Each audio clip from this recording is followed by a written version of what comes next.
നമസ്കാരം സുഹൃത്തുക്കളെ. ഇന്നത്തെ വീഡിയോ എല്ലാവരും മിസ് ചെയ്യാതെ മുഴുവനായും തന്നെ കാണുക. പ്രത്യേകിച്ച് കോഴ്സ് കഴിഞ്ഞ ഉടനെ ജോലിക്ക് ശ്രമിക്കുന്നവർ, ഡിസൈൻ കോഴ്സ് കംപ്ലീറ്റ് ചെയ്ത് ജോലിക്ക് വേണ്ടി ശ്രമിക്കുന്നവർക്കുള്ള ഒരു വീഡിയോ ആണ്. മിക്കവാറും ഈ കോഴ്സ് കഴിഞ്ഞ ഉടനെ ജോലി നോക്കുന്നവർ നേരിടുന്നൊരു പ്രശ്നമാണ്. ഇൻ്റർവ്യൂവിൽ അറ്റൻഡ് ചെയ്യുമ്പോൾ മിക്കവാറും അവർ ചോദിക്കും, നിങ്ങൾ മുന്നേ ചെയ്ത വർക്ക് കാണിക്കാൻ വേണ്ടി പറയും, നിങ്ങളുടെ പോർട്ട്ഫോളിയോ കാണിക്കുമെന്ന് പറയും. അപ്പോൾ ഒരു തുടക്കക്കാരനെ സംബന്ധിച്ചിടത്തോളം മിക്കവാറും അത്തരം നല്ല വർക്കുകൾ ഉണ്ടാകാനുള്ള സാധ്യത കുറവാണ്. കോഴ്സ് ചെയ്യുമ്പോൾ ചിലപ്പോൾ പ്രൊജക്റ്റ് ചെയ്ത വർക്ക് മാത്രമേ മിക്കവാറും അവരുടെ കയ്യിലുണ്ടാവും. അപ്പോൾ അത്തരം ഒരു സിറ്റുവേഷനിൽ നമുക്ക് എങ്ങനെ നമ്മുടെ പോർട്ട്ഫോളിയോ നല്ല രീതിയിൽ എങ്ങനെ ഉണ്ടാക്കാം, അതുവഴി നമുക്ക് നല്ലൊരു കരിയർ എങ്ങനെ സ്റ്റാർട്ട് ചെയ്യാം, അതാണ് ഇന്നത്തെ വീഡിയോ നോക്കാൻ പോകുന്നത്. ഇതിനുവേണ്ടി നിങ്ങൾ എന്താണ് ചെയ്യേണ്ടതെന്ന് ചോദിച്ചു കഴിഞ്ഞാൽ, നിങ്ങൾ ബിഹാൻസൊക്കെ റെഫർ ചെയ്യുമ്പോൾ നിങ്ങൾക്ക് കാണാൻ പറ്റും. നിങ്ങൾ സെർച്ച് ചെയ്യേണ്ടത് റീഡിസൈൻ കൺസെപ്റ്റ് എന്ന് പറഞ്ഞുകൊണ്ട് സെർച്ച് ചെയ്യുക. അപ്പോൾ നിങ്ങൾക്ക് ഇവിടെ കാണാൻ പറ്റും, ഈ ഡിസൈനർ ലിങ്ക്ഡിനെ റീവാമ്പ് ചെയ്തിരിക്കുന്ന നമുക്ക് കാണാം, അല്ലെങ്കിൽ റീഡിസൈൻ ചെയ്തിരിക്കുന്ന കാണാം. അതിൻ്റെ കൺസെപ്റ്റ് പുള്ളി ഇവിടെ പ്രസൻറ്റ് ചെയ്തിട്ടുണ്ട്. നിങ്ങൾ നോക്കിക്കഴിഞ്ഞാൽ കണ്ടില്ലേ, ലിങ്ക്ഡിൻ ബ്യൂട്ടിഫുൾ ആയാൽ എങ്ങനെയുണ്ടാകും, അതാണ് ഇവിടെ കാണിച്ചിരിക്കുന്നത്. അപ്പോൾ ആദ്യം അതിൻ്റെ പർപ്പസ് എന്താണ്. ഇപ്പോൾ ലിങ്ക്ഡിൻ കുറച്ച് ഒരു വല്ലാതെ ഡിസൈൻ നിറഞ്ഞ പോലെയൊക്കെ നമുക്ക് തോന്നുന്നുണ്ടാവും. അപ്പോൾ അതിൻ്റെ പർപ്പസൊക്കെ കാണിച്ചു. അതുപോലെ കണ്ടില്ലേ, ലേഔട്ട്, ഈ ഡിസൈനർ എങ്ങനെയാണ് ഈ ലേഔട്ടിനെ അപ്രോച്ച് ചെയ്തിരിക്കുന്നത്, എവിടെയാണ് നാവ് ബാറിന് എത്രയാണ് ഹൈറ്റ് വെച്ചിരിക്കുന്നത്, അങ്ങനെ എല്ലാ കാര്യങ്ങളും ഇവിടെ കൃത്യമായി തന്നെ മെൻഷൻ ചെയ്തിട്ടുണ്ട്. വളരെ നന്നായിട്ട് തന്നെ ഇവിടെ പ്രസൻറ്റ് ചെയ്തിട്ടുണ്ട്. അതുപോലെ അതിൻ്റെ UI ഗൈഡ് ലൈൻ എന്തൊക്കെയാണ്, അതിൽ യൂസ് ചെയ്തിരിക്കുന്ന കളർ, അതിൻ്റെ ഹെക്സാ കോഡ്, കളർ കോഡ് എങ്ങനെ, ഫോണ്ട് ഏതാണ് യൂസ് ചെയ്തിരിക്കുന്നത്, ഐക്കൺസ്, അതിൻ്റെ വീഡിയോ യൂസർ ഫ്ലോ ഒരു വീഡിയോ ആയിട്ട് ചെയ്തിട്ടുണ്ട്. നാവിഗേഷൻ എങ്ങനെയാണ് വരുന്നത്, കണ്ടല്ലേ, നാവ് ബാർ എങ്ങനെ അത് എക്സ്പാൻഡ് ചെയ്യുമ്പോൾ എങ്ങനെയാണ് വരുന്നത്, ഇതൊക്കെ വളരെ മനോഹരമായി തന്നെ ഇവിടെ പ്രസൻറ്റ് ചെയ്തിരിക്കുന്നത് കാണാം. സെർച്ച് ചെയ്യുമ്പോഴുള്ള റിസൾട്ട് ഉണ്ടല്ലേ, സെർച്ച് ചെയ്യുമ്പോൾ അതിൻ്റെ റിസൾട്ട് വരുന്നത് UI എലമെൻറ്റ്സ്, അങ്ങനെ എല്ലാം തന്നെ വളരെ കൃത്യമായിട്ട് തന്നെ ഇതിലവർ കാണിച്ചിരിക്കുന്നുണ്ട്. അങ്ങനെ ഹോം പേജ്, ഈ എലമെൻറ്റ്സൊക്കെ വെച്ച് ഒരു ഹോം പേജ് ഡിസൈൻ ചെയ്തിരിക്കുന്നു. അതായത് ലിങ്ക്ഡിൻ എന്ന വെബ്സൈറ്റിനെ വളരെ മനോഹരമായിട്ട് റീഡിസൈൻ ചെയ്തിരിക്കുന്നു. ഇതൊരു കൺസെപ്റ്റാണ്, പുള്ളി ഒരു റീഡിസൈൻ കൺസെപ്റ്റ് ഇവിടെ പ്രസൻറ്റ് ചെയ്യുകയാണ്. അപ്പോൾ ഇതുപോലെ നമുക്ക് വളരെ പോപ്പുലർ ആയിട്ടുള്ള വെബ്സൈറ്റിൽ നമുക്കതിലെന്തെങ്കിലും പ്രശ്നങ്ങൾ കാണാം, അതിൻ്റെ UX സൈഡോ അങ്ങനെ എന്തെങ്കിലും പ്രശ്നം നമുക്ക് തോന്നുകയാണെങ്കിൽ അതിനെ ഒരു റീഡിസൈൻ കൺസെപ്റ്റ് എന്ന് പറഞ്ഞുകൊണ്ട് ഇതുപോലെ നമുക്ക് പ്രസൻറ്റ് ചെയ്യാം. അപ്പോൾ നമുക്ക് ഇത്തരം ഡിസൈനുകൾ പ്രസൻറ്റ് ചെയ്യുമ്പോൾ നമ്മൾ ഇൻ്റർവ്യൂ ചെയ്യുന്നവർ അല്ലെങ്കിൽ കമ്പനി അവർ ഭയങ്കര ഇമ്പ്രസ്ഡ് ആവാനുള്ള സാധ്യതയുണ്ട്.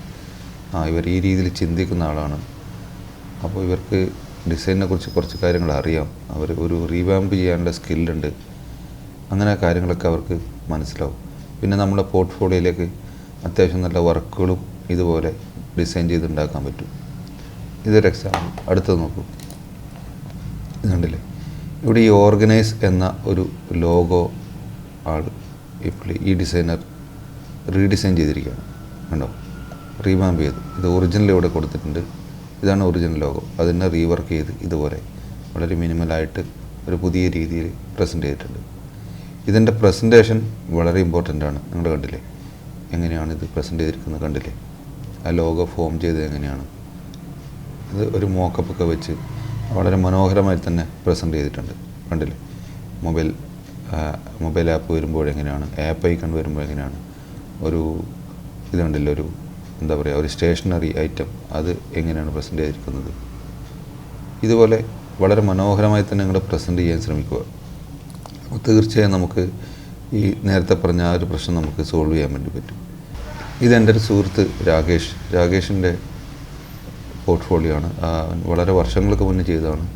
ഇൻഡിഗോ, അവരുടെ ആപ്പ് ഇൻഡിഗോ ഫ്ലൈറ്റ് ബുക്കിങ്ങിൻ്റെ ആപ്പ് റീവാമ്പ് ചെയ്തതാണ്. വളരെ മനോഹരമായിട്ട് വളരെ ഇംപ്രസിംഗ് ആയിട്ടുള്ള, നിങ്ങൾ ശ്രദ്ധിച്ചാൽ നിങ്ങൾക്ക് അറിയാൻ പറ്റും, വളരെ നീറ്റായിട്ട് അതിവിടെ പ്രസൻറ്റ് ചെയ്തിട്ടുണ്ട്. കണ്ടില്ല, ഓരോ സ്ക്രീനും അതിൻ്റെ കളർ കളർ യൂസ് ചെയ്തിരിക്കുന്നത്, ഫോണ്ട്, ഇതൊക്കെ നിങ്ങൾ ശ്രദ്ധിക്കും. വളരെ നന്നായിട്ട് തന്നെ ഇത് പ്രസൻറ്റ് ചെയ്തിട്ടുണ്ട്.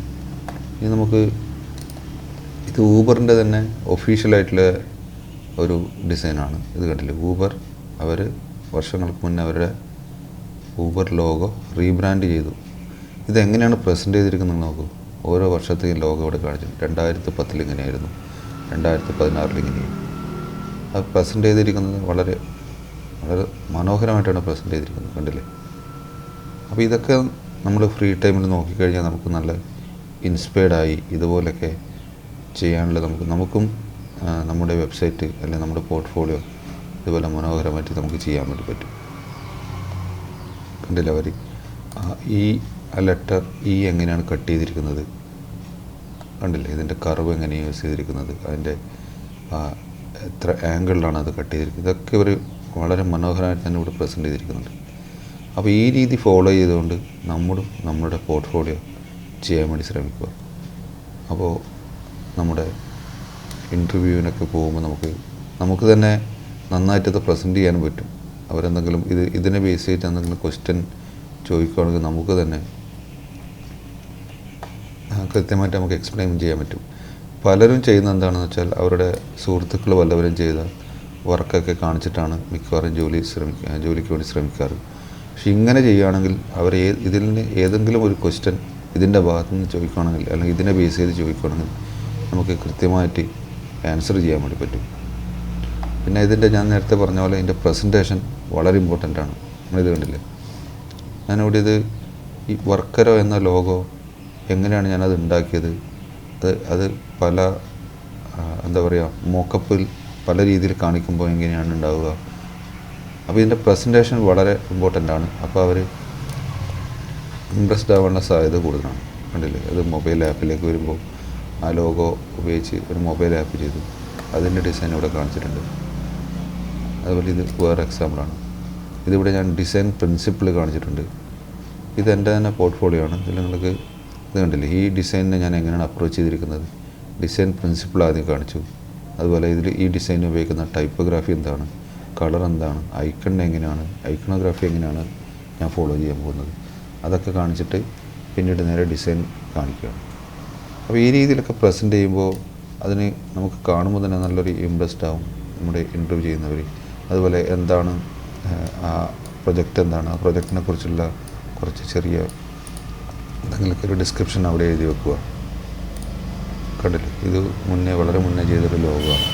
ഈ ലോഗോ എങ്ങനെയാണ് ഫോം ചെയ്തിരിക്കുന്നത്, ക്യാച്ചി മെമ്മറീസ് എന്നത് കണ്ടില്ല നിങ്ങൾ, C+M.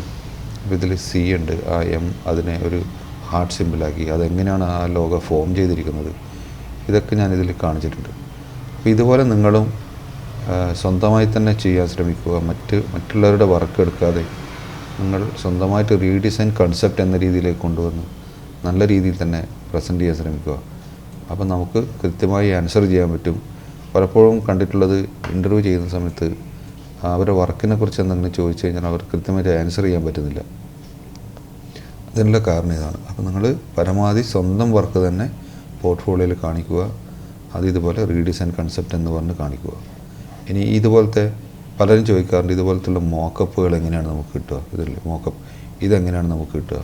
അപ്പോൾ നിങ്ങൾ ഈ സ്മാർട്ട് മോക്കപ്പ് എന്ന ഈ വെബ്സൈറ്റിൽ പോയി കഴിഞ്ഞാൽ നമുക്ക് ഫ്രീ ആയിട്ട് തന്നെ മോക്കപ്പ് നമുക്ക് കിട്ടും. ഇത് കണ്ടില്ലേ, ഇവിടെ ഓൾ മോക്കപ്പ് പോയി കഴിഞ്ഞാൽ നമുക്കിപ്പോൾ എന്താ വേണ്ടത്, ഒരു ബ്രാൻഡിങ് ഇതാണ് വേണ്ടതെങ്കിൽ ഇവിടെ പോയി കഴിഞ്ഞാൽ ഫ്രീ എന്ന ഓപ്ഷൻ നിങ്ങൾ സെലക്ട് ചെയ്ത് കഴിഞ്ഞാൽ പിന്നീട് നിങ്ങൾക്ക് ഫ്രീ ആയിട്ടുള്ളതെല്ലാം ഇവിടെ കാണാൻ പറ്റും.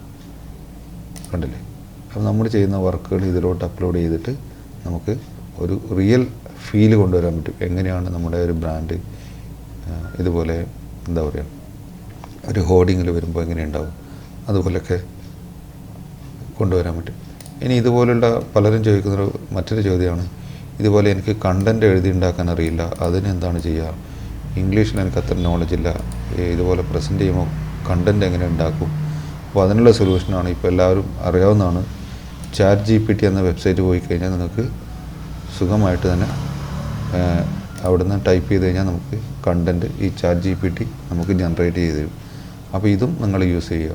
ഇനിയൊരു കാര്യം പറയാനുള്ളത്, ഇതുപോലെയുള്ള മൊബൈൽ ആപ്പൊക്കെ ചെയ്യുമ്പോൾ ഇതുപോലുള്ള പ്രോട്ടോടൈപ്പൊക്കെ ഉണ്ടല്ലേ, ഇതൊക്കെ എങ്ങനെ ഉണ്ടാക്കുന്നു എന്നുള്ള കാണാൻ നിങ്ങൾക്ക് ആഗ്രഹമുണ്ടെങ്കിൽ നിങ്ങൾ തീർച്ചയായും കമൻറ്റ് ചെയ്യുക. നമുക്ക് അടുത്തൊരു വീഡിയോ അതിനെ ബേസ് ചെയ്തിട്ട് തന്നെ ചെയ്യാം. അപ്പോൾ എത്ര ആൾക്കാർ കമൻറ്റ് ചെയ്യുന്ന ആൾക്കാരുടെ താല്പര്യം പോലെയാണ് അത് ചെയ്യുക. അപ്പോൾ ഇന്ന് പറഞ്ഞ ഈ കാര്യങ്ങളൊക്കെ നിങ്ങളൊന്ന് ഫോളോ ചെയ്യുക. അപ്പോൾ നിങ്ങളുടെ അടുത്ത് എന്തായാലും തീർച്ചയായും നിങ്ങളുടെ വർക്ക് നല്ലൊരു വർക്ക് തന്നെയാവും. നമുക്ക് നല്ലൊരു പോർട്ട്ഫോളിയോ തന്നെ നിങ്ങൾക്ക് ഉണ്ടാക്കിയെടുക്കാൻ വേണ്ടി പറ്റും. അപ്പോൾ ഇന്നത്തെ വീഡിയോ ഇത്രയാണ്. നിങ്ങളുടെ അഭിപ്രായം തീർച്ചയായും അറിയിക്കുക. Thank you.